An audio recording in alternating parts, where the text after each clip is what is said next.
Hello and welcome everyone to another Sales Hacker webinar. Super excited for this conversation we're about to have. I'm actually coming to you live from London right now. It's a little bit later over here at 7 o'clock right now. But very excited for this one. This is something that I'm personally super interested in. So excited to pick the brains of these two guests that I have.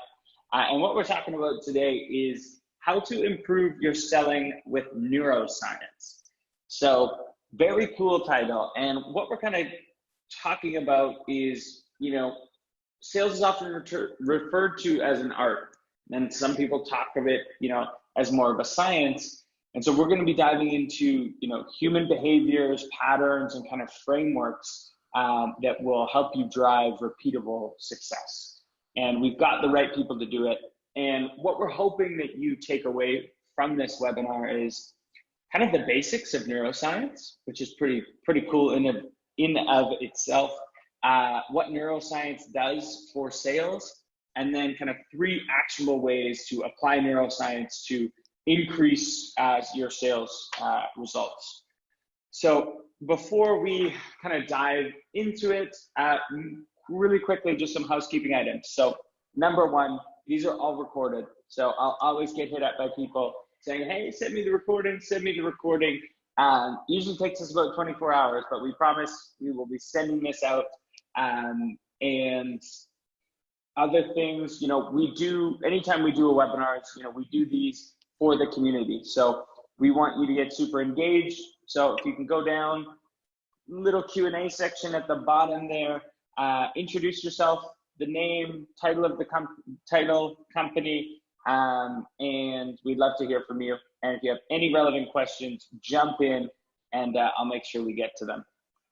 But I do want to introduce my amazing guests now. I am joined by Zack and Lola. Zack and Lola, welcome to the community. Thank you. Thank you for having us. Introduction, Scott. So I figured, jump in, give myself dive in, man. Let the audience know. So let's do it, man. Great. So my name is Zack Young, and I'm an RVP here at Salesforce out of the New York City office. Manage a bunch of SMB teams, so the small and medium business segment here in New York. I've been selling or managing salespeople in some capacity for the past 18 years. And, the psychology and the science behind sales is something that's personally near and dear to my heart. My mom is a psychologist. My wife is a psychotherapist. So often we talk about sales and the psychology of it at the dinner table and the science behind it. So it's something that I utilize in my everyday life and is just part of what I grew up in every day. My mom often jokes that I go to work and do Jedi mind tricks. So it's definitely something that's near and dear to my heart. I love it, man. You just can't escape it. Okay, No. You got your wife, your mom. You're just like inundated with this, which is pretty cool. And Lola, can you give us a quick introduction as well? I always love hearing Zack's introduction about his background with neuroscience. But I'm Lola Banjo. I'm an innovation partner in our Office of Innovation here at Salesforce. And really what my office and my role is, I'm kind of like an internal strategist, and I work with our customers that are really thinking about how to apply design thinking to help them be successful with their customers. So whatever customer initiatives that they're thinking of, how can we kind of apply the lead in practice and what customer success and customer experience looks like and help them bring those initiatives to life. So I'm a strategist by background. Prior to joining Salesforce, I spent several years in strategy consulting for firms like Deloitte and Accenture. But educationally, I'm actually an engineering by training. I got my undergrad degree in engineering and math, as well as minors in computer science and economics, and then got my master's in financial engineering. Went on to get my MBA as well, studied the London School of Economics. So I have a lot of degrees. Wow. But I've always been very interested and curious about behavioral science, especially as it applies to how, related to my specific field, on how CEOs and leaders of enterprise make decisions and help convince their enterprises, their organizations to come along in that decision. So I've always been interested in that that ability to study that behavioral science and behavioral patterns, and what do you really have to do to be able to bring those things to life. Because strategy for strategy's sake and just written on a paper or on a deck, it's just going to sit there. You always have to think about the human element of it. Mm-hmm. Yeah. Wow. You have an absolutely incredible background. So definitely excited to peel away at some of that. And I totally agree. And strategist, I feel like that in itself is such a cool title. It's a mic drop title a little bit. All right. And hopefully we'll have a few of those moments as we go. But okay, before we kind of dive in, I would love to get a quick pulse check on the audience, and let's do a super quick poll of, in your experience, do you find, listeners, attendees of this webinar, is sales more of an art or more of a science? Super interested to see. Zach, what do you think? What do you think the breakdown is going to be? Art versus science? Obviously, it'll depend on the majority of the audience members, if they're salespeople or not. Yeah. So I would say most are going to say more of an art, would be my guess. Lola, what do you think?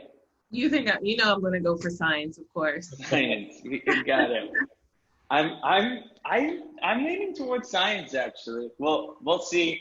Let's give you 3, 2, 1. We'll wrap it up. Oh, Zach, you beat us, man. You were right. You gotta know the audience. You know your audience. Gonna definitely post that it's more an art. Yeah. So they're all thinking they're Michelangelo over here, a bunch of Picassos. Okay, 57 say sales is an art, and 43 science. Okay, but pretty good split. And I think that's what we're hopefully going to highlight throughout this webinar. It's a little bit of both, right? When done effectively, it's you almost learn the science and then learn to free flow and be a little bit more of an artist. But there is a lot of science and the basics and the foundation you need to master. But let's talk about that. Let's start there. So, sales is often referred to as an art, as we just saw. 57% are walking around being like, I'm doing Michelangelo's work every day. But how I guess is it also a science? So yeah, I'm happy to tackle that. I think there's definitely no doubt that you have to be somewhat of an artist in order to sell. It does take that level of execution and creativity, but that's really only one piece of the puzzle. It's definitely a mix of both, of art and science. And I think that's why you saw the breakdown from that poll. So it can be systematic and methodical, and really it's just marrying the two, the relationship building, the communication, and the empathy with the science. And just a great example of that science is, if I said to the audience, imagine a pink elephant running down Fifth Avenue in New York, your mind literally cannot shut that off because I gave you a command word to imagine. And that's the science behind it, in terms of your brain literally can do nothing but imagine once I told you that command. So it's really the marriage of both. Yeah. You got me still thinking about this pink elephant as we're going. Yeah, Lola, exactly right. You. Yeah, Zach's exactly right. It's both an art and a science. I think in this fourth industrial revolution, we find that a lot of our customers are thinking about their digital transformation and how to approach that. And our role as Salesforce is not just to talk about the technology, but really to be almost like psychotherapists in a way, to sit down with them and help them, ask questions and help understand what that journey could look like, what that future vision could look like, but then breaking it down into manageable chunks that they're able to absorb. There's a lot of different theorems that actually support this. So, our brain is conditioned to think heuristically. We're not algorithmic thinkers. We're always thinking about how does it relate to me right now? How does it relate to me today? What is the short-term gains? What do I have to put in? What do I have to do? So we're thinking about future vision. We have to be cognizant of the fact that we have to relate it to the individual that we're dealing with, and also make it very manageable and think about short-term gains and short-term wins. So, the role that we play is really to be like therapists in a way, to help them kind of imagine themselves in that vision, and imagine themselves, doing this digital transformation that sounds really ginormous. And, it's really just being able to peel back those layers and peel back the onion and help them kind of see themselves accomplishing that goal, whatever that goal is. Yeah. So Lola, I would love to kind of quickly take a step back there, because you mentioned two things, and I would love just to get kind of the difference between the two, because I'm not sure everyone in the audience would know. What is really the difference between, thinking heuristically and thinking algorithmically? Yeah. So I think the way computers think, it's all based on mathematical models and algorithms, right? But as human beings, we don't think that way. We always think in terms of cognitive biases. There's actually 180 different cognitive biases that we can basically think when we're making decisions. It's really how human beings are able to make a quick snap decision about whatever the circumstances, but it's always based on their own personal experiences and personal whatever is happening in their world that day. So it's always anchored based on that. So that's the difference between how a computer thinks. A computer thinks in a very rational manner, but human beings by nature, by design, we are irrational. We're always thinking based on, and as open-minded as we like to say that we are, and a lot of us are, we're still gonna think anchored around who we are and what we experience within our own purview. So understanding that we have these blind spots and these biases is definitely great for, dealing with any kind of human situation, and definitely for how we work with our customers and clients. Yeah, that's very cool. And again, something I'm fascinated about. There's also, there's a book called Atomic Habits that goes into this a little bit. It's a great book if anyone hasn't read it on the listeners. Okay, let's zoom out one more time. Sorry about that. Blank is also another great book that talks about that concept and relates it to real life, the situation. So Blink by Malcolm Gladwell, it's another book that I recommend for that. Cool. Love it. Love Malcolm Gladwell. Okay, so let's zoom out one more time. What exactly is neuroscience? What are we talking about today? And I guess more importantly, why is it important in sales? Sure. So neuroscience is the study of how the brain impacts behavior and cognitive function. So it's really a form of behavioral science and the study of human behavior. So it's really how you make decisions within society. You think about all the things that can affect your decision, whether it's risk, whether it's experiences that you've had before, and how that can impact, particularly when you think about a sale. So when you think about all of the different type of cognitive biases, Lola mentioned there's a ton. I think it's an easier way to think about it is think about it in relation to when you're selling something. And when you talk about dealing with zero risk, you go in and you want to have a customer make some type of change or transformation. They prefer to make a certain choice, which is a zero risk bias from a cognitive bias perspective. Or what's called the ostrich effect, I think is another example. So they rather avoid bad news about a decision by ignoring any data that might be negative. So you might be able to present them with very specific findings, but that might mean that they need to change what they're doing. So they'll ignore that data. So there's different type of cognitive biases that take place that, again, are just part of what's wired into our brain. Yeah, that's cool. And we all have, well, at least I have a friend who very much exemplifies the ostrich effect. Just doesn't want to deal with anything, and then it always spins out of control. All right. So, and Lola, do you have anything kind of to add there?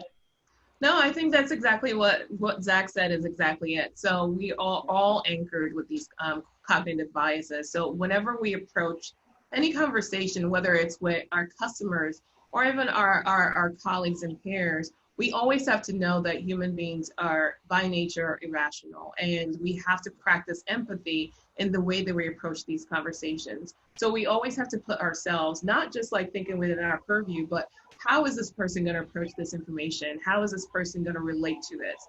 Whether I'm delivering good news or bad news, how can I make sure that I'm putting myself in the shoes of the person that's receiving the news?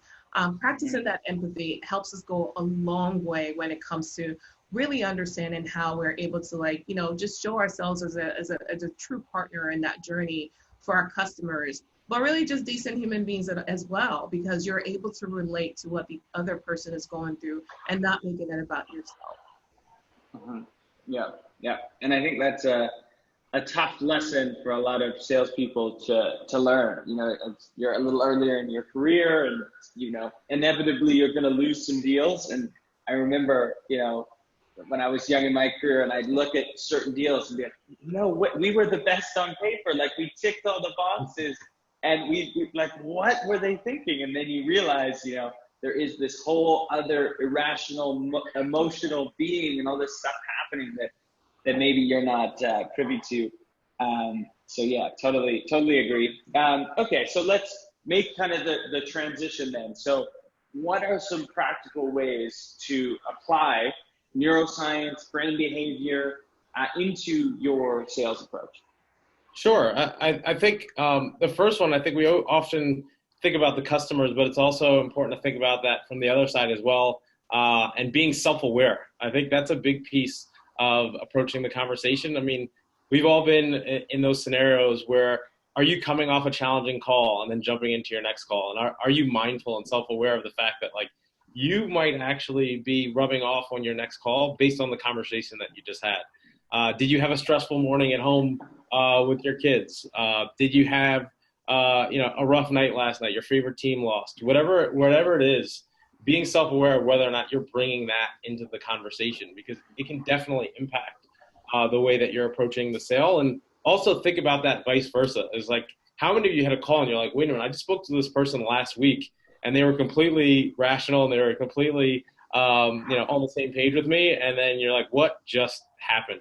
And you have to think, and again, going back, like, did something actually happen to impact that call that is outside of my purview? And I think making sure that you have that self-awareness is definitely the key to successful phone calls and conversations. And I think outside of that, once you have that awareness, self-care and reflection, at least for me, have been key to being both a good salesperson and an even better sales leader. So really trying to take a step back and assess what went well on a call, what didn't go well, how am I feeling, what might the customer or prospect be feeling on the other end based on the conversation that we just had. So I think that piece of self-awareness is key to neuroscience, because otherwise you'll let those cognitive biases creep in without taking that step back. Yeah, and if I can add to that, so there is a concept in neuroscience called constructal level theory as well, and it's all about how we, like, psychological distance plays into how people make decisions. So in my role as a strategist and an innovation partner, I work closely with the sales teams and with our sales executives here. So we're always making sure that how we're presenting information is in a way that whoever's receiving that information, they're able to actually imagine themselves in it.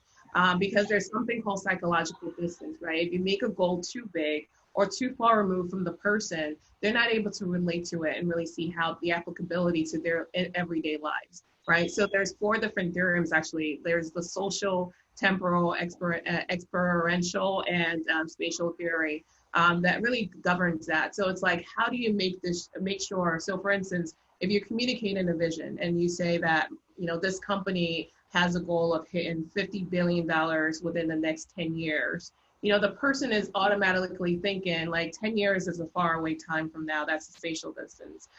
Experiential, because 50 billion is such a huge number, I can't really wrap my head around it. That goal is also being set by a board of directors of people that I don't really know. I don't really relate to it. Now, if you take a step back and say, this is what doing this actually really means. You know, the goal is really to be able to enable customer experiences this way. And in order to do so, this is what your specific role will be, and this is how it's going to benefit your everyday function and your everyday teams. you make it relatable, you make it attainable, you make it something that people are excited to do, as opposed to having this huge abstract goals that seem so far removed from the person that it just causes psychological indifference. So that's one way to kind of approach that during sales or any kind of conversations, whether it's conversations with loved ones, colleagues, or our customers. Yeah. I think that's such a great point, and one I want to just kind of reiterate and highlight. It's especially when you do maybe you're an enterprise seller and you have some really big, audacious goals that you're trying to drive for customers, right? You mentioned Zack or Lola earlier, like digital transformation. That can be such a monolithic beast of a initiative, right? What is that? What is that? And you got to break it into these small components of what is that transformation going to allow you to do as a human being in your day-to-day, right? And yeah, I think that's huge. I think that's a great takeaway right there is Brent, I think you called it, was it cognitive dissonance or what? Yeah, what psychological indifference. Psychological indifference. Yeah. I love that.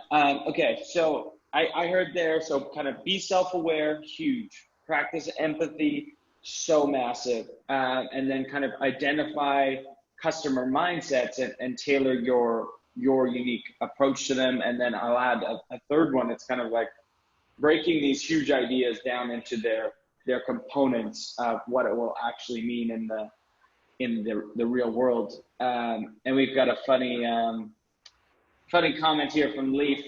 Aristotle would disagree with the idea that humans are inherently irrational. Lola, do you wanna fire back with that one? Well, listen, I'm not having. Did you hear how many degrees Lola had? Don't be coming that, Lola. Agree or disagree with. But I will say that any human being is going to be irrational at least some of the time. No one. Being human and living is not a perfect science. So there are going to be times that we're going to have biases. These heuristics are real. It's been studied by lots of people that are way smarter than I could ever be. And it's been decided, it's actually, been proven time and time again that we all are driven by these blind spots. And we are going to make decisions based on what we feel is best for us individually, not because we're bad people or whatever it is. It's really just because your brain is anchored around what you can perceive, not what other people can perceive. That's just the way the human nature works. So I don't know what Aristotle will say, but yeah, we'll leave that for a dinner party debate or something, because we could probably talk about that one for a long time. All right, so we have some good questions coming in. A question about kind of the cultural aspect of how Salesforce has evolved while they've been practicing neuroscience, but we'll get to that one a little bit later, because I do want to dive into these practical tips that we talked about. And the first one, self-awareness, so huge. What does that actually look like in the real world? Yep. So I think something that I practice every single day is, and this is just as a salesperson, is practicing gratitude. And that's something that look, sales is an up and down business. There's no way around it. If there was a magic bullet, that'd be great. I wish, I'd be a multi-billionaire if I had that. But it's going to be up and down. And I think at the end of the day, it's important that you practice gratitude, because there's going to be terrible calls. There's going to be deals that fall apart that were out of your control. So taking a step back to realize, okay, what's working well? What am I grateful for in my life? I think that's one thing at Salesforce we often talk about is the values and the team and the people that we have here goes well beyond just the product that we're selling. And when you can have those deeper conversations with customers, there's a lot more impact. And I think one of the things that was just previously mentioned that hit home when you talk about transformation is we tend to not talk about product if we can at Salesforce when we're getting to know our customers. Because then you get down to really getting to know, again, breaking down some of those irrational barriers, because otherwise it's, hey, you're just trying to sell me something versus trying to really understand my business and understand what the impact of change will mean to me personally. Mm-hmm. Yeah, absolutely. And if I can add to that, one of the ways to be self-aware, I mean, there's so many different ways that scientifically proven to actually boost happiness. And, believe it or not, being self-aware relates to being, being in touch with your whole self and finding ways that can make you happy. So one thing that Salesforce does directly to impact that in relation to acts of kindness is every employee at Salesforce gets 56 hours of VTO every year. To volunteer in the organization that we want to. It's not mandated where you volunteer. It's really up to you. So whether you use that for board service or you actually use it for hands-on volunteering, that is some way that we are enabled and empowered to get back to the communities that we live in and work in. That boosts our psychological quotient and makes us happier. I would like to think so. That was definitely one of the big decision makers for me when I was coming to Salesforce about 3 years ago. So that's one tangible way that you can actually start to be self-aware. Mm-hmm.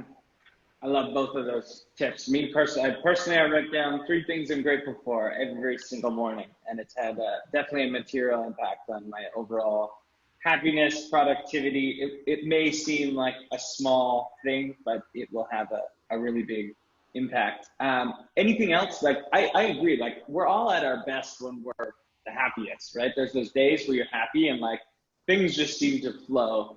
Any other tips or tricks you both have that we can boost that self-awareness, like a quick hit?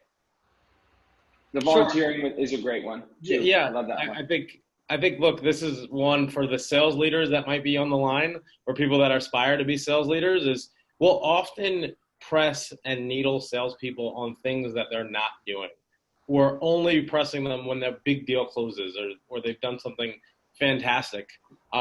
Really taking a step back and appreciating some of the small wins when it's unsolicited. So think about all the times in your life that you might have someone that have come up to you and said, hey, you did a great job here, where you weren't expecting it, and the feeling that gave you.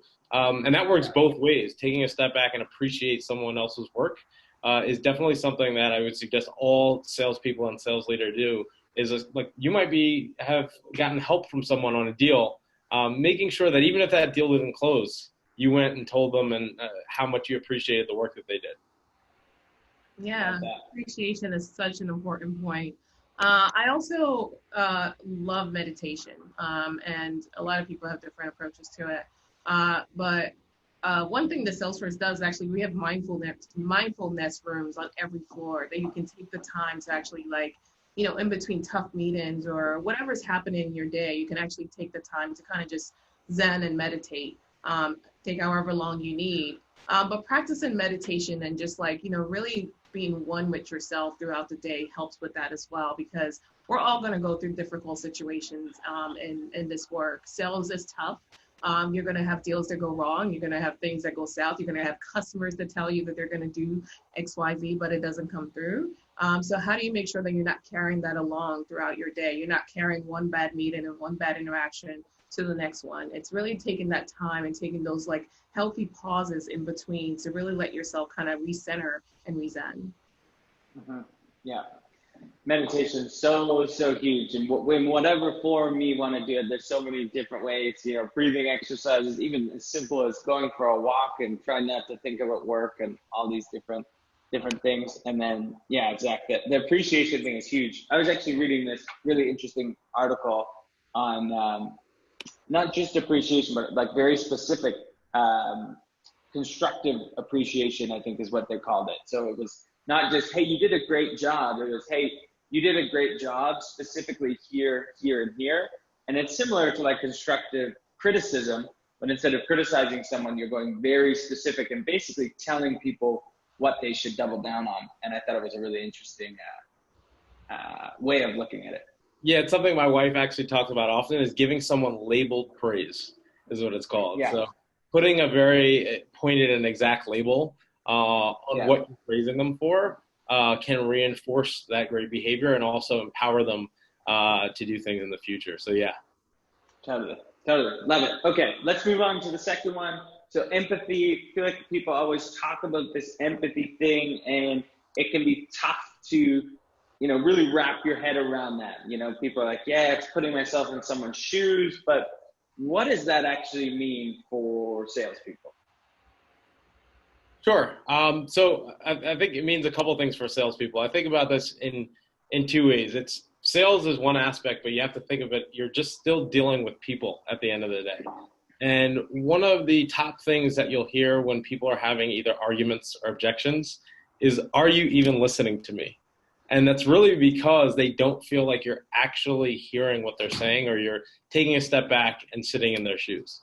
Think about all like couples, if you hear them argue. I think I joke all the time that one of my favorite things to do is go just sit on a couch in IKEA and just watch couples argue.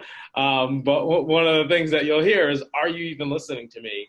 And that's because they don't feel that the other person is actually sitting in their shoes for a minute and thinking what they're thinking. And I think as a salesperson, you have to do the same thing. What is this person going through? How has their transition been at their job?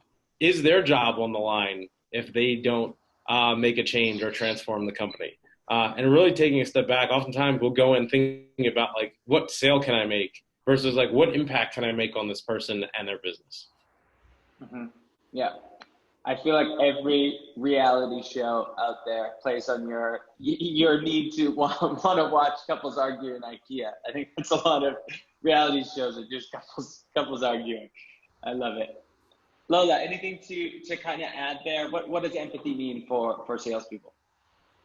Yeah, I think empathy is really, we're all, for sales, you're trying to sell something, right? So I think it's really just like this person, like understanding what's going to make their year, what's important to them, like, making sure that they're the ones that are able to take credit for whatever wins that you're creating, and really being able to like understand how the decisions that you're helping them make will impact their careers, their teams, and their organizations.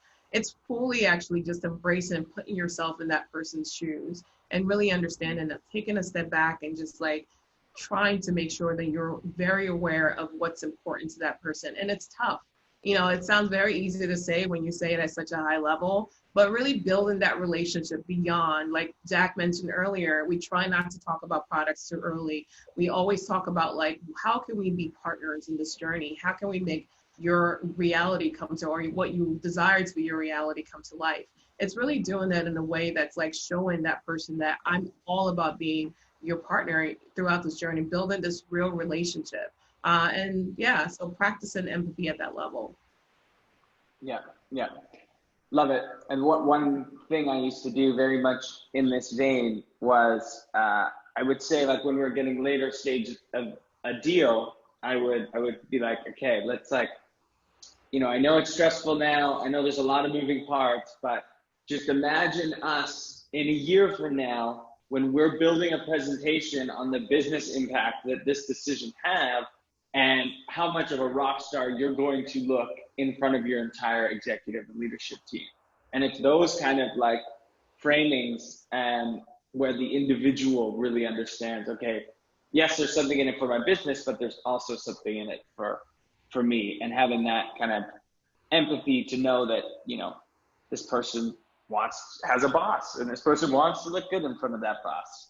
I love it. Okay, so let's move on now to the third and final tip, which kind of this idea of identify customer mindsets and then tailor your approach to them specifically.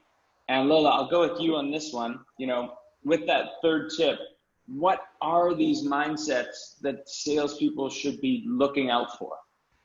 Yeah, so I'm part of Ignite, which I mentioned earlier, is like an internal strategy consultancy, if you may, within Salesforce. And over the course of the work that we've done, so just even taking a step back, the reason why we were birthed is because our CEO recognized that we wanted to take our relationships with our customers a step further.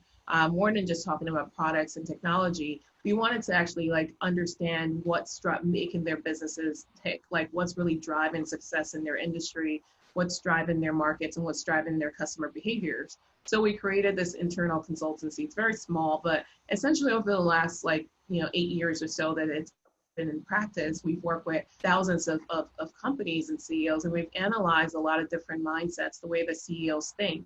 And we recognize that actually there's 3 mindsets that drive organizational behavior. So whether, the first one is renovate. So renovate is my first mindset. And a lot of organizations are operating in the renovate mindset. And really what that means is they're trying to figure out how to optimize their existing business processes and optimize their existing operations. That's where most organizations currently are. Even though we hear about the big organizations or the startups that are doing really amazing, flashy things, most organizations are still in that renovate mindset where they're thinking about how can I make my technology work? How can I optimize my business processes and employee engagement and things like that? And then the next mindset is the evolve mindset. And that's when customers or our companies are starting to think about how can I be a more customer-centric company? How can I make sure I'm putting my customer at the center of every decision that I'm making? And I'm doing that in a way that's actually driving customer value. And in driving customer value, it's going to also drive employee value and vice versa. And then the last mindset is the transcend mindset. And that is really where the disruptor mindset comes into play. These organizations that are operating in this mindset are really thinking ahead of others within their industry. And they're thinking about, how can they disrupt the entire industry and how can they form whole new streams of business value of doing things different. This example has been used over and over, but Uber is a great example of that. It's like, they thought, how can I connect people and drivers together in a way that does not require a fleet? And they created Uber. So it's really having that disruptor mindset that is thinking about, not only am I doing the things that I need to do excellently for my customers, but I'm providing them a whole new set of values that they don't even know exist today. So those are the three mindsets that most organizations will fall into. That's really, really interesting. And I want to highlight those again. So that was renovate, evolve, and then transcend. And I imagine, if you're selling a very innovative, forward-thinking product or service, this people in the transcend kind of mindset are probably easier to sell to, I imagine. But, I think, when I think of this as a seller back in the day, once you've identified a customer prospect and they're in that renovate mindset, meaning they're like, hey, we're pretty good, we want business to just go on like it's going, make a couple tweaks here and there, but it's business as usual. How can you convince those people, kind of using some of this neuroscience to shake up their business, to kind of get more closer to that evolve or transcend mindset? Yeah, I'll say a little bit. And I actually am very curious to hear Zack's take on this and how to do that from a sales perspective. I think from my perspective, it's all about really, I think a great salesperson will recognize what mindset that customer is in and that organization is in, and is able to tailor their approach directly to that customer. So it's not easier or harder for any one mindset, of course, in terms of the processes and getting them from point A to point B. If they're already thinking in a very disruptor phase, perhaps those conversations come a little bit more fluidly, but it's not necessarily easier or harder. I think where it becomes difficult is if you misdiagnose what mindset that the organization or the person is operating in. But I think if you can do that very early on, and make sure you're doing it as a team as well, you're asking very specific questions that are really getting to the crux of what that looks like for that person and that organization. You're able to really understand what mindset that they're dealing in. But Zack, I'm curious to hear how you take this approach in your sales pursuits. Sure, and I know, Scott, it seems like one of the questions you're asking is how do you get through to the people that are just I'm good, I don't need anything. Totally. And yeah, I think that's it's common, it's common. It's definitely there. And part of that, when you think about some of the stuff we're talking about with neuroscience, is also making sure that they're aware of the external factors and the fear of what could also happen to their business if they don't take that next step in evolution. So one of the things that we really try to do is make sure that they have that awareness. I think I mentioned earlier I work with a lot of small and medium-sized businesses, and you'll get a lot of, hey, we've been in business for 30 years. We're fine where we are. But then, a lot of times they're just not aware of some of the external factors. And also the salesperson, you need to have an awareness of their business. So even doing things and we do it a lot, is getting really close to your customer at Salesforce is what we strive to do. So for example, we have a pest control company. We will go as far as to do a ride along with a customer to really understand what that's like, because it's one thing to go to they're the CEO of that company to say, oh, X, Y, and Z isn't working, or you need to fix X, Y, and Z, versus actually having a perspective on what's working and what's not.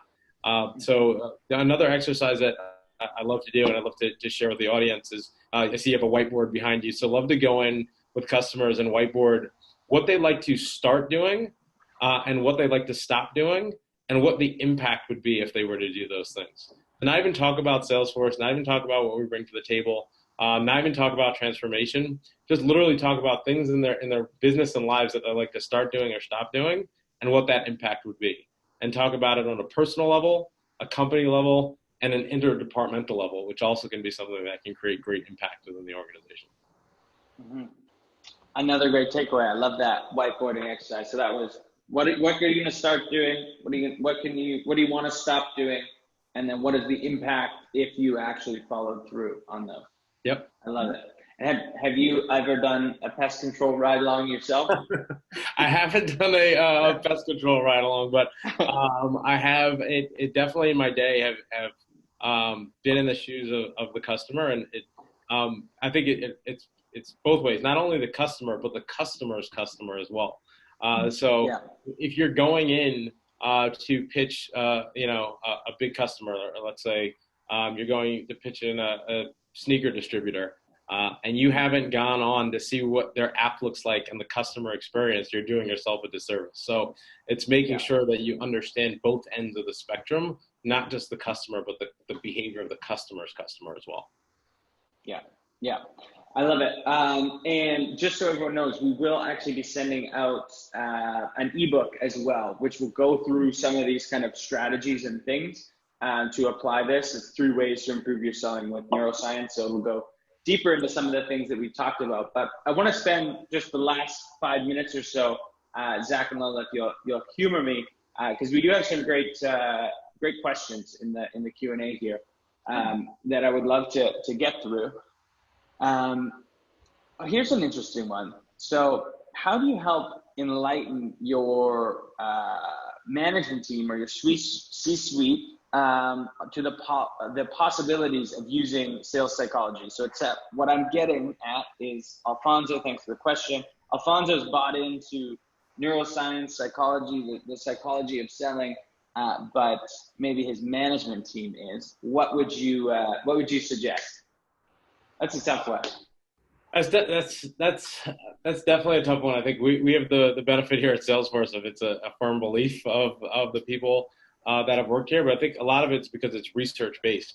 So I think the advice I would give there is anytime you're presenting something to management, is actually follow through with a point of view, a goal in mind, and some fact-based evidence to bring to the table. I think that's the mistake that a lot of people make at companies, is they like, I just want to do this and make this change within the company, but they're not. You almost have to approach it like a customer pitch, and making sure that you're bringing those ideas to the table and leveraging all the resources that you can. So I think that's in getting to that mindset, that is definitely going to be key. Yeah, and also sharing use cases of the real life applicability of whatever you're bringing to the table and suggesting. So these concepts sometimes could seem really abstract to people hearing them. Like, so for instance, renovate, evolve, transcend. What does that really mean? So when we are dealing with organizations that are in a renovate bucket and maybe there's some resistance, it is really making it very relatable. Like, so this is a company within your industry that was struggling with XYZ, and they did this, and the third, and they're now here. So making it really, really relatable and applicable to them makes that kind of like their approach a little bit softer, and they're able to say, okay, I hear what you're saying. Now tell me what the benefit is going to be for me. So, and then actually even on that point, I wanted to mention, so talking about the renovate, evolve, and transcend mindsets, there's actually like 4 core disciplines and customer transformation disciplines that applies to it as well. Like, so we never just say, oh, you're in the renovate mindset, you need to evolve, or you are in evolve, you need to transcend. There's a lot of different things. Like, it's a step-by-step methodical approach that we take to kind of help move our customers and companies that are willing and ready to do so, to transform from that renovate to evolve to transcend mindset. So I'll just run through the four of them quickly. We don't have to dive into them, but it's really aligning one team around the customer. So how do you build a organization that's very customer centric in the approach? And then also making sure that your business processes are actually customer centric. So you don't have business processes that are disparate. They're not really serving the benefit of the customer. You can't say you're trying to build a better customer experience when your business processes are pointing to something completely different that's actually making the customer's lives more difficult. And then having a lean tech stack definitely enables that. So if your whole organization is on the same kind of platform or using the same technologies, it's easier and better, a better experience to communicate across the organization, communicate goals, challenges, whatever it is, and be able to work towards a common goal. And then lastly, having that ability to sense and respond to challenges. So one great example of this is, Netflix. Netflix is you're able to use data and insights from your patterns watching Netflix and using the app to be able to predict what you may be able to like. So a lot of companies wait till it's too late and are not using data in a very efficient way to think ahead of what their customers are going to need and what's beneficial to recommend to their customers. So the ability to be able to do this is absolutely going to be critical for any company that wants to move from one mindset to the other. Mm-hmm. Yeah, I like that. I think that's a great example too, the Netflix example. I've heard they even will change the cover titles on certain people. So if you like, romance, then they'll show more couples in the cover titles and things. So I always, one show that I binge watched excessively on is You on Netflix. And because I've watched You, I get so many recommendations of things that are similar to you. Because you like You will like X, Y, Z. And so a lot of times actually they nail it. Yeah, I love it. Okay, well, I'm going to sneak one more question and then I'm going to let you guys go. I know you're super, super busy. This question comes from Bernadette. I think it's a great question. Bernadette, thanks for getting involved. How can we apply psychology and neuroscience to prospecting, making that first contact? She finds that part very challenging. Any advice in regards to that first contact? So, what we're talking about is very relationship-based, empathetic, all these things. It can be very difficult to showcase that in a very limited amount of time, sometimes 20 seconds. Zack or Lola, any tips there? Sure, I'll give you a couple quick tips and tricks. I think one is around sending emails because most people nowadays don't want to speak on the phone. They'll immediately ignore any phone call and rely on either text or email. So think about it empathetically. If someone is really busy and they're going to get an email to their phone, are they going to read it if it's really long? And you want to make sure that you're approaching it in a way like, if you were to open an email, why would you personally open it? If you're not thinking about it in the same vein, that person is definitely not opening it. And I think one of the best pieces of advice that I got when I was a young salesperson was never send an email that a person can't read while they're online at Starbucks with a million things going on. They just want to open their phone and be able to see that entire text without scrolling. If they can't do that, don't send the email. So I think that's definitely one piece of advice, but also making sure that you're aware of any previous outreach. I think one of the advantages is, we're at Salesforce, make sure that you take a look within your CRM or within the system to make sure that hey, this is how they responded to this outreach before. And you're not just doing the same thing of hi, my name is such and such. I want to have a meeting.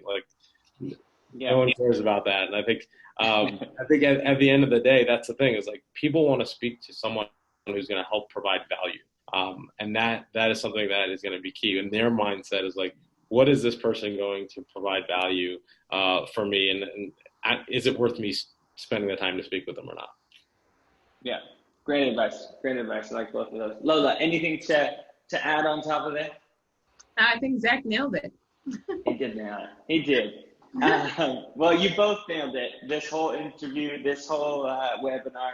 Really appreciate all the time and insight that you guys had. And thank you for all the really engaged attendees. We had, I think it was almost 1,000 people register for this one. So definitely a topic that people are extremely interested in. So thank you both. And as mentioned, we will be sending out an ebook that goes deep into this topic. So keep an eye out for that. And yeah, go out, crush your number, and have a lot of fun doing it. And don't forget about neuroscience and sales psychology.